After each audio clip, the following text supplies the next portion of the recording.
Je vous remercie de me retrouver pour ces horoscopes de fin d'année. J'organise un concours pour célébrer cela et vous permettre de remporter 3 tirages personnalisés réalisés par mes soins. Le premier tirage, il est évidemment à gagner sur YouTube. Il vous suffit pour remporter le tirage de votre choix sur mon site d'une durée de 25 à 30 minutes, eh bien, de vous abonner à ma chaîne, de liker cette vidéo et de laisser un commentaire. Mais vous pouvez également remporter un tirage de 15 à 20 minutes à la fois sur Facebook et sur Insta. Il vous suffit donc de me retrouver. Vous aurez les liens dans le descriptif de cette vidéo, de ma page Facebook et de ma page Insta. Donc il y a 3 tirages à remporter et le nom des gagnants vous sera, et gagnantes, communiqué le 25 décembre. Je vous souhaite donc à tous et à toutes bonne chance et puis on va se recentrer à présent autour des énergies de ce mois de décembre. Et ce mois de décembre, mes chers scorpions, semble être porteur d'une évolution avec la roue fortune que nous trouvons dans la direction des semaines qui arrivent. La roue de fortune, comme son intitulé l'indique, c'est une carte où il faut s'en remettre quelquefois un peu au destin et aux surprises qui nous attendent sur le chemin. C'est une carte qui vous appelle à plus de souplesse, de flexibilité et d'adaptabilité, c'est-à-dire que quel que soit le scénario que vous aviez en tête, quel que soit l'itinéraire ou le planning que vous aviez prévu, il faut faire avec les événements qui vont surgir. Il faut surfer la vague et essayer de nager dans le sens du courant, ne pas essayer d'aller à contre-courant. Si les événements favorisent peut-être par exemple un voyage repoussé, alors repoussez votre voyage. Si tout s'unit pour vous faire vous déplacer à telle date, alors allez-y à telle date. Mais c'est vrai que c'est vraiment vivre au jour le jour et recevoir, être à l'affût des signes que l'on reçoit pour être dans le bon timing des choses. Parce que c'est ça aussi la carte de la roue de fortune, c'est le timing des choses. J'ai toujours, quand j'ai la roue de fortune en tête, l'idée, vous savez, des rouages que l'on peut trouver dans les grandes horlogeries où tout marche ensemble. Et donc, il y a cette idée qu'il faut marcher avec les énergies qui avancent ensemble et pour ne rien faire dérailler précisément. Donc il y a un côté très carpe diem, très dans le moment. C'est une carte vraiment qui dit il faut vivre l'imprévu, il faut savoir improviser. C'est une carte qui nous parle d'évolution tout de même. C'est-à-dire on évolue et nos projets peuvent évoluer au fur et à mesure que la situation évolue en elle-même. C'est une carte qui nous parle de situation qui peut être encore un peu précaire, même si j'aime pas trop le terme, mais ça sous-entend par là qu'il n'y a pas encore quelque chose de forcément stable, ancré. C'est en mouvement, c'est malléable, hein, c'est un peu comme de la terre glaise. Et ça, c'est aussi signifié par le 4 de bâton que l'on trouve dans les obstacles et les difficultés. Autant vous dire qu'il y a pire comme difficulté que le 4 de bâton, parce que le 4 de bâton, en fait, c'est quelque chose qui est encore un peu bancal. Quand la carte pose problème, il y a quelque chose qui est encore un peu instable. C'est comme quand vous êtes en train de construire une maison, bah, le moment où vous avez simplement mis les 3 fondations de la maison et pas encore la quatrième, la maison, elle tient pas encore debout, quoi. Et il va falloir poser la quatrième pour que, paf, tout soit en place. Et bah, au mois de décembre, vous pouvez passer par cette période où les choses sont encore bancales, la situation est encore un peu en train de se créer, de se construire, de s'établir, de se sécuriser. Et du coup, il peut avoir un moment de déstabilisation, mais qui passera le temps que tout se mette en place, quoi.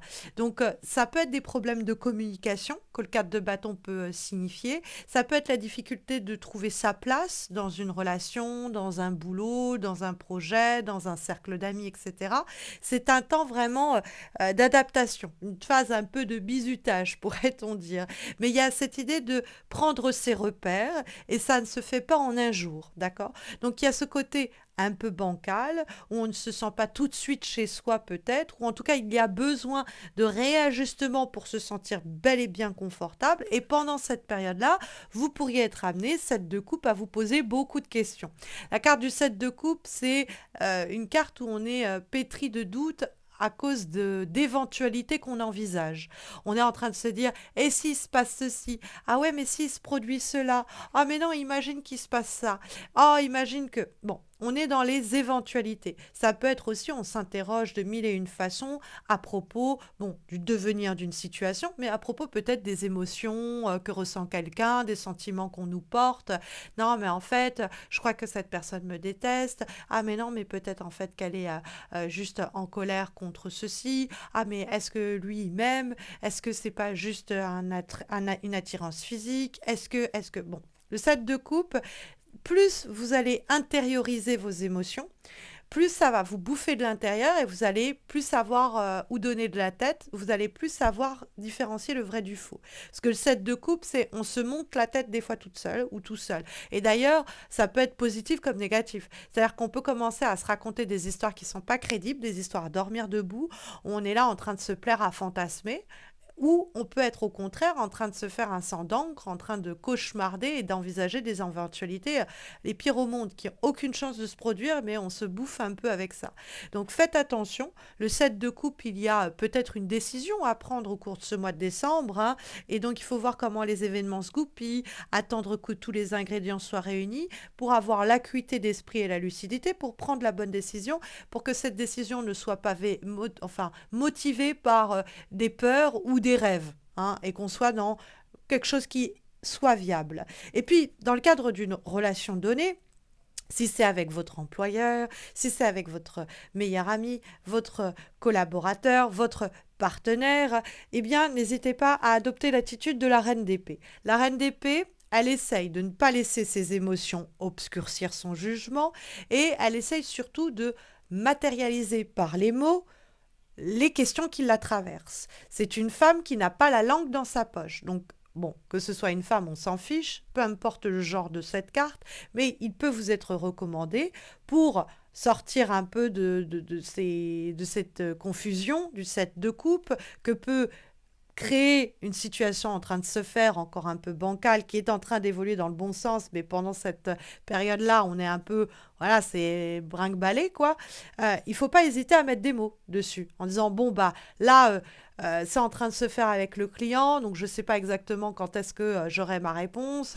Il y a ça qui doit être ajusté. Bon, bah, quand ce sera fait, j'aurai plus de visibilité. Ne pas hésiter à communiquer à ce propos. Et dans le cadre d'une relation, par exemple, c'est la même chose, hein. Bon, écoute, je ne sais pas exactement encore ce que je ressens, ça évolue dans le bon sens, mais j'attends de voir. Ou, écoute, je me fais des films, j'arrive pas à comprendre ce que tu veux, j'ai peut-être pas forcément besoin d'être rassurée, mais de clarifier certains aspects de cette relation.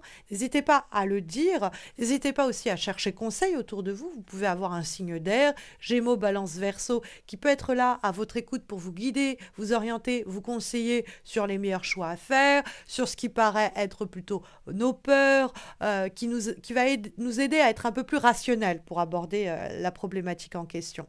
Mais la reine d'épée, ça peut être vous, ou ça peut être en rapport avec un signe d'air, éventuellement, réussir à prendre la parole pour aussi déclamer le besoin que vous avez besoin, la direction que vous avez besoin que cette situation, cette relation, ce projet prenne, hein, aussi. Parce que la roue de fortune, on peut incliner les événements et les énergies dans une direction, mais on doit faire tout de même avec celle d'énergie qui s'impose à nous. Il y a cette idée, on improvise, on s'adapte et on tire le meilleur du coup de chaque situation. Comme avant-dernière guidance et recommandation pour les semaines qui nous séparent de 2024, nous avons une lame issue de l'oracle des arbres messagers, mes chers scorpions. Et nous avons la carte suivante, s'autoriser un nouveau départ, oser les premiers mots et ouvrir la voie.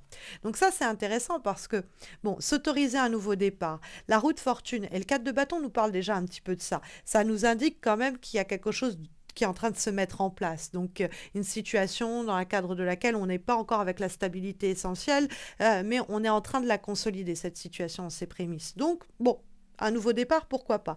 Mais oser les premiers mots, ça me fait énormément penser à la reine d'épée. Donc, oser prendre la parole sur un sujet et ouvrir la voie. C'est-à-dire aussi montrer à l'autre que oui, il y a de la place pour la discussion, que oui, on peut vous poser des questions, que oui, on peut dialoguer de ce qui est un peu flou, hein, et de sorte à rassurer tout le monde. Hein. On va rassurer le vendeur, l'acheteur, si on est dans des démarches pour vendre sa maison, pour acheter. Oui, effectivement, j'ai fait ma demande de crédit, j'attends une réponse. On va essayer de tout expliciter pour que l'autre en face nous dise ah très bien, parce que moi du coup je me suis renseignée auprès de ma banque aussi, j'ai fait. Bon, tout le monde va se parler avec sincérité. Si vous montrez le chemin, au fond, les autres vont faire de même.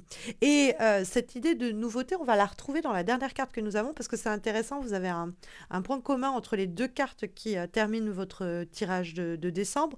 Là, par exemple, cette carte-là, la phrase qui lui est associée est celle de Victor Hugo et est la suivante. Puisque ceci est une page blanche, pourquoi ne pas y écrire un mot? Donc il y a cette idée de quelque chose un peu virginal, nouveau, dans lequel on va s'inscrire.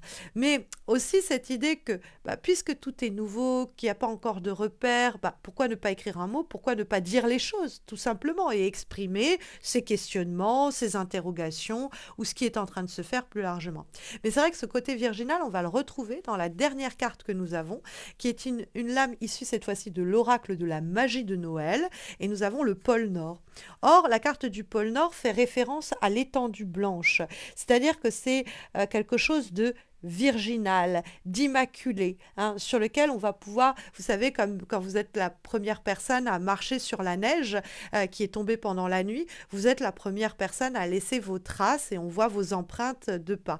Hein. Et donc c'est un peu cette idée-là avec le pôle Nord, avec cette étendue immaculée, c'est un monde vierge, un monde nouveau à rencontrer et à explorer. Et dans cette exploration-là, bah forcément, il y a des doutes, il y a des questionnements, il y a des interrogations, mais des choses que l'on peut verbaliser, expliciter, pour pas se laisser un peu bouffer sinon par ses angoisses, par ses envies pas très réalistes ou par ses cauchemars qui ne le sont pas non plus, et vous aider de cette façon à passer les différents caps que ce projet, cette situation, cette relation peut nécessiter, parce que la route fortune, c'est l'idée de passer des étapes, hein, les unes après les autres, et s'y adapter à chaque fois. Donc, faites preuve de flexibilité, mais les choses, sachez-le, évoluent dans le bon sens. La route fortune, en plus, ça brasse plein de rendez-vous, plein de sorties, plein de rencontres, plein d'évolutions, plein d'avancées. Ça va, encore une fois, dans le bon sens.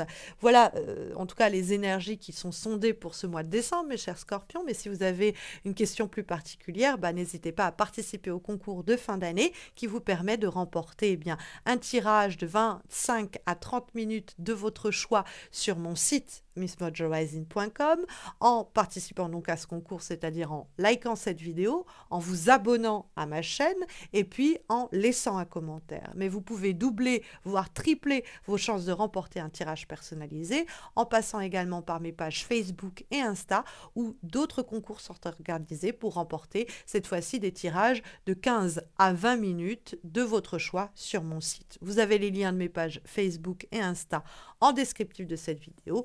N'hésitez pas à participer et à m'y retrouver puisque je publie aussi des guidances hebdomadaires. Et puis bah écoutez, moi je vous retrouve courant décembre pour des guidances amoureuses, fin décembre pour les horoscopes déjà de janvier 2024. D'ici là mes chers scorpions, prenez bien soin de vous et puis à très bientôt j'espère.